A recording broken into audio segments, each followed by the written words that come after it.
Hi friend, कैसे हो आप सभी। उम्मीद करते हैं आप स्वस्थ होंगे और अपनी पढ़ाई को भी लगातार कर रहे होंगे। तो फ्रेंड, रोज की तरह हम लेकर आए हैं आपके लिए most important question GK GS और करंट अफेयर के, जो आपकी सभी परीक्षा के लिए बहुत ही ज़्यादा महत्वपूर्ण है। तो आप वीडियो को पूरा ज़रूर देखिएगा। ये वीडियो आपके, चाहे आप बीपीएससी टीचर का दे रहे हो या फिर यूपी पुलिस का, एनटीपीसी, जिस भी एग्जाम में करंट अफेयर और जीके जीएस के क्वेश्चन पूछे जाते हैं उन सभी के लिए महत्वपूर्ण है। तो वीडियो को पूरा ज़रूर देखिएगा। हमारे चैनल को सब्सक्राइब करके वीडियो को लाइक और शेयर कर दीजिएगा। तो फ्रेंड, हम अपने पहले क्वेश्चन से शुरू करते हैं। हमारा पहला क्वेश्चन है, भारत का नेपोलियन किसे कहा जाता है। तो किसे कहा जाता है, तो समुद्रगुप्त को भारत का नेपोलियन कहा जाता है। हम इनके बारे में डिटेल से समझें। इसे धरणी बंध, मतलब पृथ्वी को बांधने वाला, कहा जाता है। और समुद्रगुप्त के सिक्कों पर बीड़ा वादन करते हुए चित्र अंकित थे। और इनका दरबारी कवि था हरिसेन, जिसने प्रयाग प्रशस्ति अभिलेख लिखा था। श्रीलंका नरेश मेघवर्मन ने गया में बुद्ध मंदिर बनाने की अनुमति मांगी थी इनसे। तो समुद्रगुप्त से क्वेश्चन में कई बार पूछा गया है कि समुद्रगुप्त से किस शासक ने गया में बुद्ध मंदिर बनवाने की अनुमति मांगी थी। तो मांगा था श्रीलंका के नरेश मेघवर्मन ने, और इन्होंने अनुमति दे भी दी थी। समुद्रगुप्त को लिच्छवी दौहित्र भी कहा जाता है, आप इसे ध्यान में रखिएगा। अगला क्वेश्चन है, मालविकाग्निमित्रम पुस्तक किसकी है। तो मालविकाग्निमित्रम पुस्तक है कालिदास की। इनकी अन्य पुस्तक है विक्रमोर्वशीयम अभिज्ञान शाकुंतलम, ये भी कालिदास की है।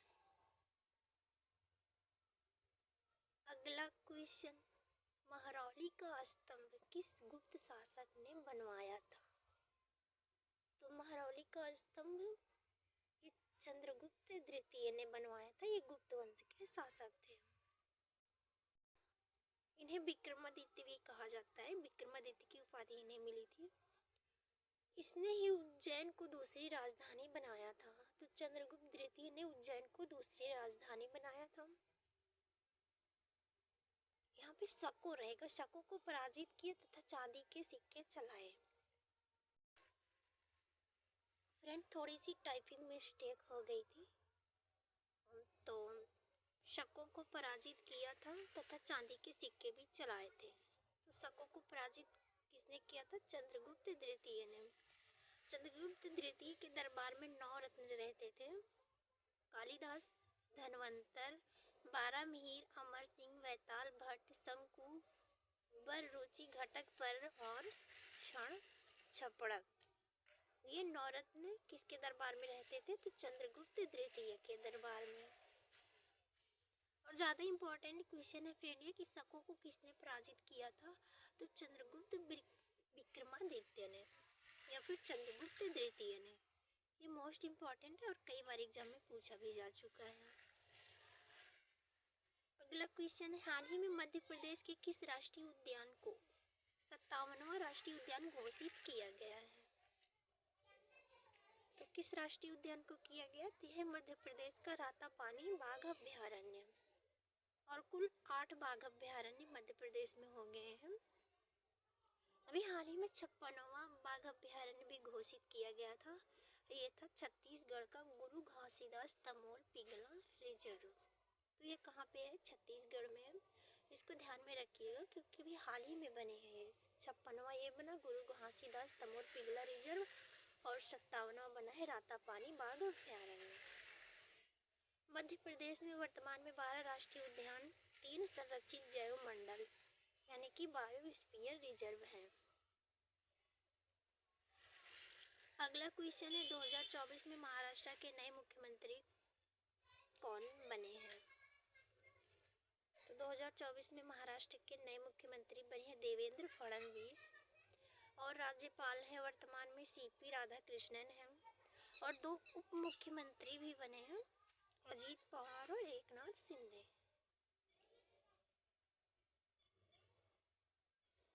अगला क्वेश्चन है, किस आंदोलन के प्रभाव में आकर बिहार के लोगों ने चौकीदारी कर देने से इनकार कर दिया?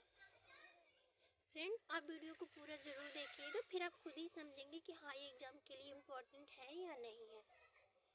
आपको इम्पोर्टेंट लगे तो हमारे चैनल को सब्सक्राइब करके वीडियो को लाइक और शेयर कर दीजिएगा। तो इस सविनय अवज्ञा आंदोलन के दौरान बिहार के लोगों ने चौकीदारी कर देने से इनकार कर दिया था। अगला क्वेश्चन है, स्वदेशी एवं बहिष्कार भारत में कब अपनाया गया? तो ये अपनाया गया, तो स्वदेशी एवं बहिष्कार भारत में कब अपनाया गया था? ये अपनाया गया बंगाल विभाजन में। बंगाल विभाजन के दौरान भारत में स्वदेशी एवं बहिष्कार को अपनाया गया।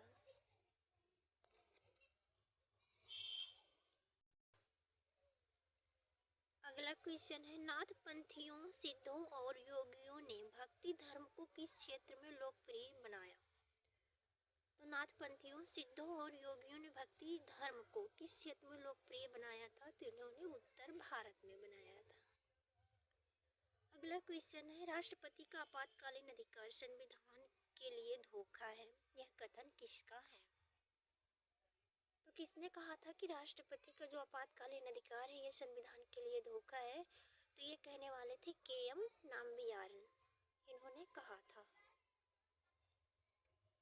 अगला क्वेश्चन है, भारतीय संविधान के 70वें संशोधन द्वारा भारत के राष्ट्रपति के चुनाव में कौन से 2 केंद्र शासित प्रदेशों को भाग लेने का अधिकार है?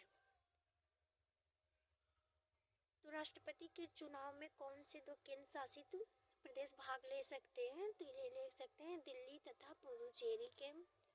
किस संविधान संशोधन के अंतर्गत? 70वें संविधान संशोधन के अंतर्गत।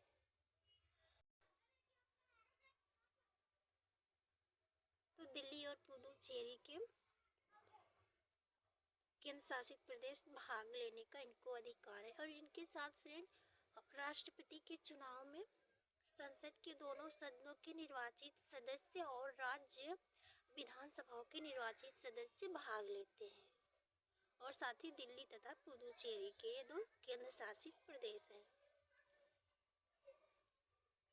अगला क्वेश्चन है, संविधान में मंत्रिमंडल शब्द का एक ही बार प्रयोग हुआ है और वह है अनुच्छेद 352 में।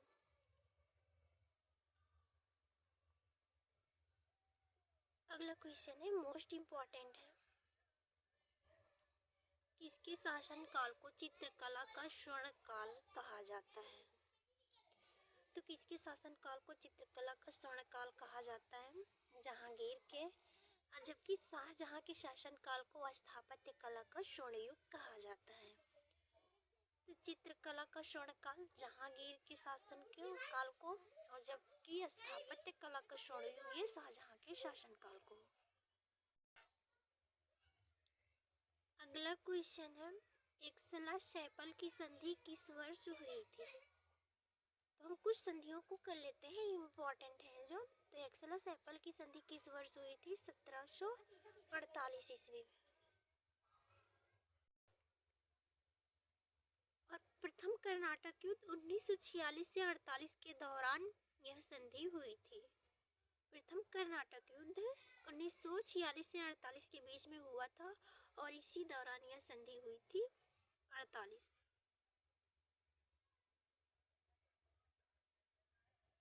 जिसमें 1748 में एक्सला सैपल की संधि हुई थी।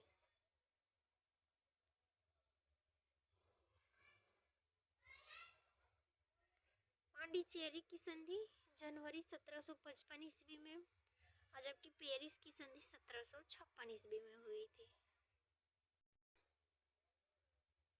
पांडिचेरी की संधि हुई थी जनवरी 1755 ईस्वी में, और जबकि पेरिस की संधि 1756 में हुई थी। अगला क्वेश्चन है, नादिर शाह ने किस वर्ष दिल्ली पर अधिकार कर भयंकर कत्लेआम का आदेश दिया था?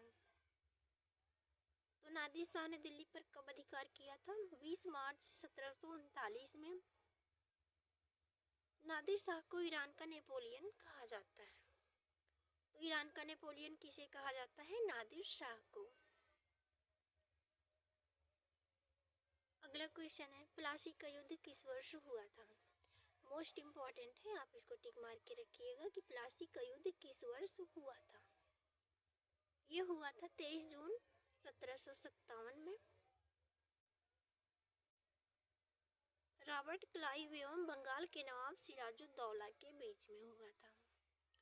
इसके बाद में हुआ था बक्सर का युद्ध 1764 ईस्वी में अंग्रेजों एवं मीर कासिम के बीच में, और जिसमें मीर कासिम का साथ दिया था अवध नवाब शुजाउद्दौला, मुगल सम्राट शाह आलम द्वितीय ने दिया था।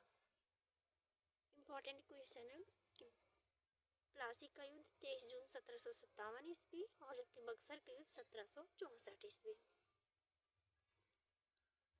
अगला क्वेश्चन है, हाल ही में विश्व समुद्री सम्मेलन 2024 भारत के किस स्थान पर प्रारंभ होगा? तो क्वेश्चन क्या पूछ रहा है, हाल ही में विश्व समुद्री सम्मेलन 2024 भारत के किस स्थान पर प्रारंभ होगा? तो ये होगा 15 साल बाद तमिलनाडु में। अगला क्वेश्चन है, हाल ही में FIPI oil and gas awards में गेल इंडिया को किस गैस को बढ़ावा देने वाली कंपनी को कंपनी ऑफ द ईयर का पुरस्कार मिला है? तो ये मिला है हाइड्रोजन। हाइड्रोजन गैस को बढ़ावा देने के लिए कंपनी ऑफ द ईयर का पुरस्कार मिला है। अगला क्वेश्चन है, हाल ही में तेलंगाना सरकार किसान कल्याण को बढ़ावा देने के लिए कौन सी योजनाएं प्रारंभ करेगा? तो तेलंगाना सरकार कौन सी योजनाएं प्रारंभ कर रही है? यह है रायतू भरोसा योजना, किसान कल्याण को बढ़ावा देने के लिए। अगला क्वेश्चन है, हाल ही में यूनेस्को ने किस राज्य को शीर्ष विरासत पर्यटन स्थल घोषित किया है? इम्पोर्टेंट क्वेश्चन है, यूनेस्को ने किस राज्य को शीर्ष विरासत पर्यटन स्थल घोषित किया है? तो पश्चिम बंगाल को। अगला क्वेश्चन है, हाल ही में माउंट किलिमंजारो को फतह करने वाले सबसे कम उम्र की एशियाई कौन बने हैं?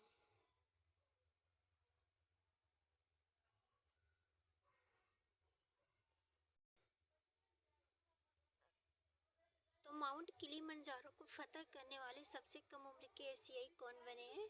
तो ये बने हैं तेजवीर सिंह, अफ्रीका के हैं तेजवीर सिंह। अगला क्वेश्चन है, हाल ही में पद्म विभूषण 2024 किस किस को दिया गया है? पद्म विभूषण 2024 पुरस्कार है किस किस को दिया गया है? वेंकैया नायडू, वैजंती माला है, पद्मा सुब्रमण्यम, चिरंजीवी और विंदेश्वरी पाठक है। और भारत रत्न 5 लोगों को दिया गया है।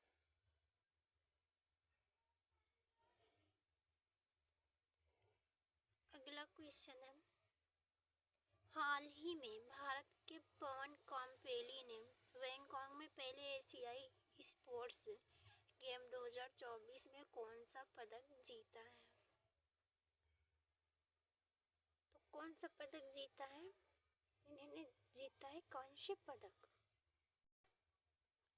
कांस्य पदक जीता है भारत के पवन काम्पेली ने बैंकॉक में पहले एशियाई स्पोर्ट्स गेम्स 2024 में कांस्य पदक जीता। अगला क्वेश्चन है, हाल ही में कहाँ प्रदेश की पहली वर्टिकल रेल सी ब्रिज पंबन 2.0 का उद्घाटन होगा? तो ये होगा तमिलनाडु में। अगला क्वेश्चन है, इम्पोर्टेंट है, अनुच्छेद 170 के अनुसार किसी राज्य की विधानसभा के सदस्यों की न्यूनतम तथा अधिकतम संख्या कितनी होनी चाहिए? तो किसी राज्य की न्यूनतम तथा अधिकतम संख्या कितनी होनी चाहिए? विधानसभाओं के सदस्यों की न्यूनतम तथा अधिकतम संख्या कितनी होनी चाहिए? तो न्यूनतम 60 तथा अधिकतम 500। अगला क्वेश्चन है, कौन राज्य की आकस्मिक निधि के लिए उत्तरदायी है? तो कौन राज्य की आकस्मिक निधि के लिए उत्तरदायी है? तो यह राज्य का विधानमंडल जो आकस्मिक निधि के लिए उत्तरदायी है। अगला क्वेश्चन है, देश के पूर्वी क्षेत्र में बढ़ती हिंसा के बीच कांगो की पहली महिला पीएम कौन बनी है? तो कांगो की पहली महिला पीएम कौन बनी है? जूडिथ सुमिन वातुलुका, ये बनी है कांगो की पहली महिला प्रधानमंत्री। ये रिपीट हो गया है, कौन राज्य की आकस्मिक निधि के लिए उत्तरदायी है? तो राज्य का विधानमंडल। अगला क्वेश्चन है, एनएसजी का 10वां आतंकवाद रोधी अभ्यास अग्नि परीक्षा का आयोजन कहाँ प्रारंभ हुआ है? तो ये हुआ है हरियाणा के गुरुग्राम में। अगला क्वेश्चन है, भारत के पीएम नरेंद्र मोदी ने महाराष्ट्र के श्रीलोकर पंचामृत कलश को किस देश के राष्ट्रपति को भेंट किया? तो ये किया है नाइजीरिया के राष्ट्रपति है मुहम्मदू बुहारी। मुहम्मदू बुहारी है नाइजीरिया के राष्ट्रपति। इनको इंडिया यानी भारत के पीएम नरेंद्र मोदी ने महाराष्ट्र के श्रीलोकर पंचामृत कलश को भेंट किया है। नाइजीरिया की राजधानी है अबूजा। अगला क्वेश्चन है, हाल ही में मिस इंडिया 2024 का खिताब किसने अपने नाम किया? तो मिस इंडिया 2024 का खिताब किसने अपने नाम किया है? तो ये किया है निकिता पोरवाल बनी है मिस इंडिया 2024। उज्जैन की है, संस्करण 60वां था, स्थापना हुई थी 1952 में। अगला क्वेश्चन है, हाल ही में G20 शिखर सम्मेलन 2024 किस जगह प्रारंभ हुआ? तो G20 शिखर सम्मेलन 2024 किस जगह प्रारंभ हुआ? तो ये हुआ ब्राजील में। स्थापना हुआ था 1951 में। मुख्यालय इसका लंदन, यूनाइटेड किंगडम। भारत से पीएम नरेंद्र मोदी शामिल थे। तो G20 शिखर सम्मेलन 2024 ब्राजील में हुआ था। अगला क्वेश्चन है, कौन से अधिकतर भारतीय संविधान के अनुच्छेद 332 के अंतर्गत प्रवर्तित किए जा सकते हैं? यहाँ पे अधिकार रहेगा, कौन से अधिकार भारतीय संविधान के अनुच्छेद 32 के अंतर्गत प्रवर्तित किए जा सकते हैं? तो मौलिक अधिकार है। अगला क्वेश्चन है, संपत्ति का अधिकार है एक, तो संपत्ति का अधिकार कानूनी अधिकार है। 44वां संविधान संशोधन के तहत संपत्ति के अधिकार को मौलिक अधिकार से हटाकर कानूनी अधिकार बनाया गया। अगला क्वेश्चन है, भारतीय संविधान के प्रारूप समिति का गठन कब हुआ और उसके अध्यक्ष कौन थे? तो बताइएगा कि भारतीय संविधान के प्रारूप समिति के गठन कब हुआ और उसके अध्यक्ष कौन थे? तो गठन हुआ था 29 अगस्त 1947 ईस्वी को। अध्यक्ष भीमराव अम्बेडकर थे। इसमें शामिल अन्य सदस्य थे एन गोपाल स्वामी अयंगर, अल्लादी कृष्ण स्वामी अय्यर, के एम मुंशी, सैयद मोहम्मद सादुल्ला। भीमराव अम्बेडकर के साथ शामिल अन्य सदस्य ये थे। अगला क्वेश्चन है, भ्रष्टाचार अवधारणा सूचकांक में भारत को 180 देशों में से कौन सा स्थान प्राप्त हुआ है? तो भ्रष्टाचार अवधारणा सूचकांक में भारत कौन से स्थान पर रहा? तो 93वें स्थान पर रहा। इसको जारी करता था ट्रांसपेरेंसी इंटरनेशनल, अंतर्राष्ट्रीय गैर सरकारी संस्थान है। मैंने एक वीडियो बना रखा है सूचकांक की, इंडेक्स की, आप उसको देख लीजिएगा, उसमें सारे कवर किए हैं मैंने। तो भ्रष्टाचार अवधारणा सूचकांक को जारी करता था ट्रांसपेरेंसी इंटरनेशनल, अंतर्राष्ट्रीय गैर सरकारी संस्थान है। इसकी स्थापना हुई थी 1993 में। मुख्यालय था बर्लिन। शीर्ष देश था डेनमार्क, फिनलैंड। प्रथम पे था डेनमार्क और सेकंड पे था फिनलैंड। अंतिम स्थान पर था सोमालिया। भ्रष्टाचार अवधारणा सूचकांक में अंतिम स्थान पर था सोमालिया। भारत था 93 स्थान पे। अगला क्वेश्चन, बिजनेस इन्वायरमेंट रैंकिंग में शीर्ष स्थान पर कौन सा देश रहा? बिजनेस इन्वायरमेंट रैंकिंग में शीर्ष स्थान पर सिंगापुर रहा। भारत 51वें स्थान पर रहा। और बिजनेस एनवायरनमेंट इसको जारी करता है इकोनॉमिक्स इंटेलिजेंस यूनिट, इसने इसको जारी किया। स्थापना इसका हुआ था 1946 में। मुख्यालय है लंदन में। तो इसकी स्थापना 1946 में हुई और मुख्यालय लंदन में है। तो फ्रेंड, ये थी हमारी आज की वीडियो। आपको हमारी वीडियो पसंद आए तो हमारे चैनल को लाइक और शेयर जरूर करिएगा। थैंक यू, धन्यवाद।